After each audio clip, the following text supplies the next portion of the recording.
Nang kumalat sa buong Pilipinas ang balita ng kanyang pagpanaw, ang kalungkutan ay mabilis na nauwi sa mainit na debate tungkol sa lalaking tumabi sa kanya sa loob ng maraming taon, si Mike Yamson. Ang kanilang relasyon ay nahati na ang opinyon ng publiko bago pa man dumating ang trahedya. Tinawag ito ng ilan na tunay na pag-ibig na lumagdag sa edad at tradisyon. Kinwestiyon ng iba ang motibo sa likod ng isang pag-iibigan na may 27 years na agwat sa edad. Ngayon, pagkatapos ng kanyang kamatayan, isang emosyonal na mensahe mula kay Yamson ang pumukaw sa buong internet. Sa kanyang mga salita na puno ng kalungkutan, isinulat niya, "Nawala sa akin ang babaeng nagbigay ng kahulugan sa aking buhay. Ngunit sa likod ng mga luha at pagpupugay, marami pa rin mga Pilipino ang nagtatanong ng parehong hindi mapakali na tanong, pag-ibig na ba ito o isang bagay na mas komplikado?" Napuno ng kalungkutan ang mundo ng entertainment sa Pilipinas matapos ang balitang bigla ang pagpanaw ni Dionisio Pacquiao na kilala ng milyong-milyong bilang si Mami Dionisia.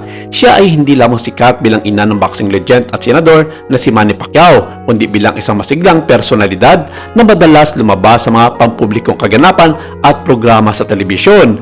Sa edad ng 76, ang kanyang pagpanaw ay nag-iwan ng malalim na sugat sa damdaming hindi lamang para sa kanyang pamilya, kundi pati na rin sa hindi mabilang na mga Pilipinong umibig sa kanyang buhay na buhay personalidad. Gayunpaman, sa maraming tao na nagluluksa sa kanyang pagkamatay, marahil ay walang mas lawasak kaysa sa kanyang matagal ng kasosyo, si Mike Yamson. Sa unang pagkakataon mula nang pumutok ang kalunos-lunos na balita, ipinahayag ni Yamson sa publiko ang kanyang kalungkutan sa pamamagitan ng isang taos-pusong mensahe sa social media. Mabilis na kumalat ang kanyang emosyonal na mga salita sa mga online platform na nakakuha ng atensyon hindi lamang dahil sa kalungkutan na dala nila kundi dahil din sa matagal ng kontrobersiyang bumabalot sa kanilang relasyon.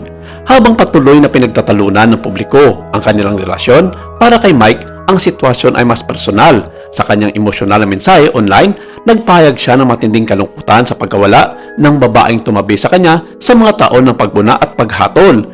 Inilarawan niya si Dionisia bilang isang taong nagbigay sa kanya ng lakas at kumpiyansa kahit na nagdududa ang mundo sa kanilang pagmamahalan.